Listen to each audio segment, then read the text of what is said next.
অনুরাগের ছোঁয়া ধারাবাহিকে ফিরতে চলেছে রূপা।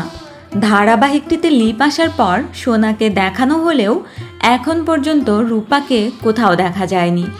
কেন দেখা যাচ্ছে না রূপাকে, এ নিয়ে উৎকণ্ঠায় দর্শকেরা।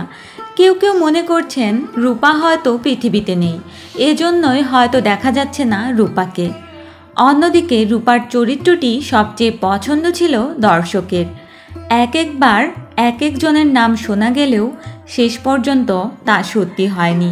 দিতিপ্রিয়াকে এই চরিত্রে নেওয়ার কথা থাকলেও শেষ পর্যন্ত কাজটি করেননি দিতিপ্রিয়া। জানা যায় রূপার চরিত্রের জন্য অনেকেই অডিশন দিচ্ছে, লুক টেস্ট হচ্ছে, কিন্তু শেষ পর্যন্ত মানানসই কাউকে খুঁজে পাওয়া যাচ্ছে না। তবে সিরিয়াল কর্তৃপক্ষ থেকে এটুকু জানা যায় যে খুব শীঘ্রই ধারাবাহিকে ফিরতে চলেছে রূপা।